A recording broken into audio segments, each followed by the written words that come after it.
My name is Rui, and I am from India. I live with my parents and older brother.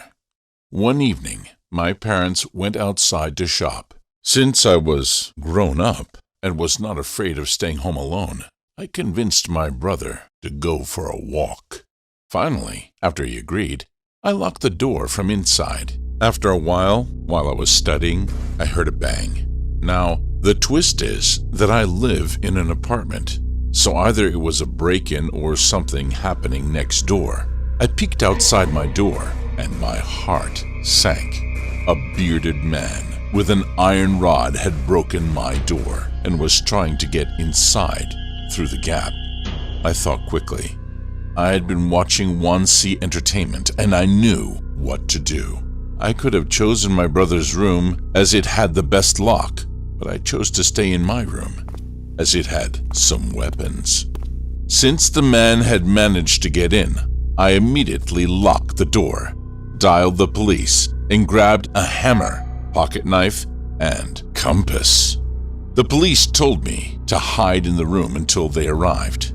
I didn't hide in the wardrobe because it was full of clothes, and if the man found me there, I wouldn't be able to attack him.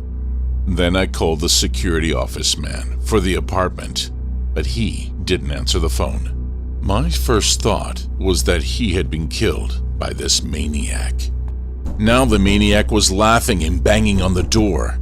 I knew the door would break soon if he used the iron rod, and his laugh didn't sound like a person. Then the lock broke.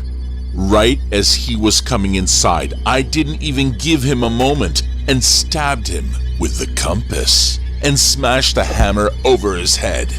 He fell down, crying in pain. Then I used my karate training to knock him out so that I didn't accidentally kill him with the weapons. Then I heard the police sirens. They entered my house and handcuffed him.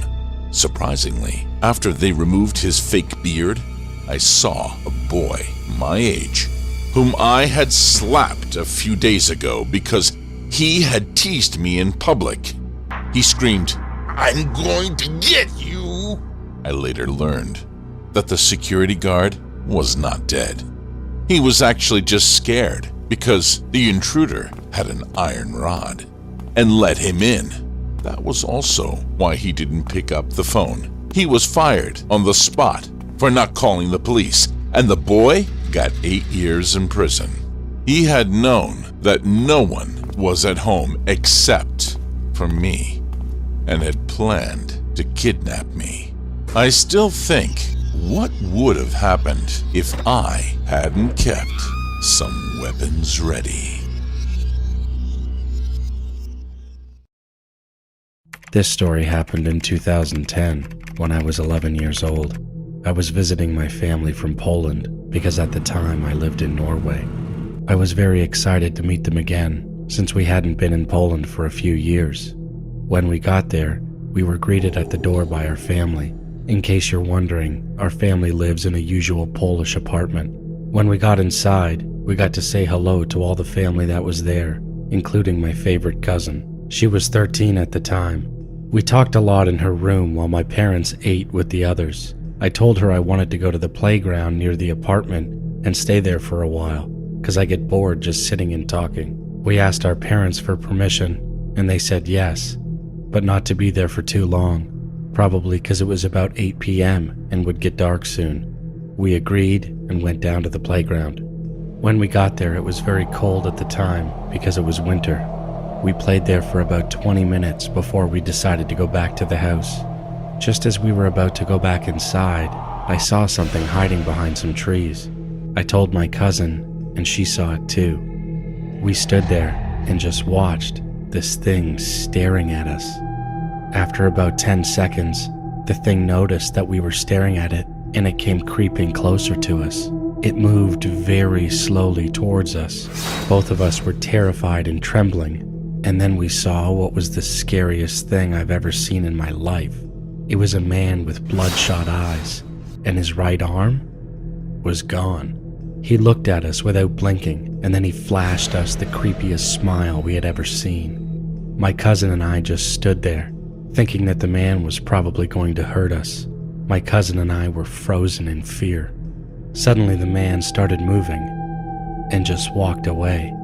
We immediately ran into our grandparents' apartment, and as we got there, we calmed down, knowing we were safe. We never told anybody about this afterwards. I'm 23 years old now, and this story is still stuck in my memory.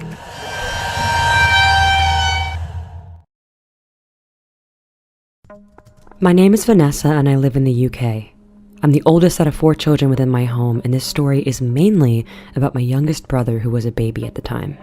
One day after school, me, my younger sister, and my baby brother were in my room waiting for our parents to come home from work.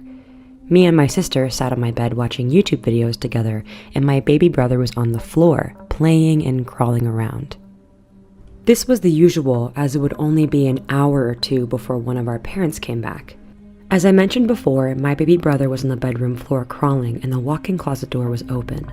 Now looking back, this was very odd, as the door would always be closed, as there wasn't anything interesting in there, just boxes of old stuff that my mom didn't want to throw away. Because the door was open, my baby brother would go in it and play with the boxes, and we could tell it was him, as he would always giggle doing so. Me and my little sister must have gotten distracted watching the videos, because when I went to check on my brother, the door was closed. I thought this was weird, as you can't close the door, as there is no handle from the inside, but I heard the boxes moving, so I thought maybe my baby brother found a way inside. I opened the closet door to get him out of there, so I could watch him. He came out and started playing again, and I closed the closet door behind him. I got back to watching the videos with my sister, and after a while we heard the boxes moving again, except this time with no giggles. Me and my sister looked at each other confused, as I just let my baby brother out. I stared at the door for a while and wondered how was this happening, until the door suddenly started rattling like something was trying to get out. I paid no mind, as I thought it was my brother again, although I had my doubts. When the door kept rattling, my other brother Jonathan, who was 12 at the time, came home and came to my room looking for something. I asked him with my back turned to him to open the closet to let my brother out. He said to me in a confused voice, "What do you mean? And Aldo is right behind me."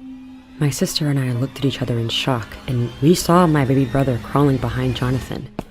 Me and my sister ran out of the room screaming and told our mother when she came home. She didn't believe us for some reason, but let's just say that I haven't opened that closet door since, and it's now barricaded with a TV stand. Weird things kept happening in our home after that. Random knocking on doors and walls, dark shadows, and weird appearances in mirrors. It's been 3 years since then, and I still wonder what was in my closet.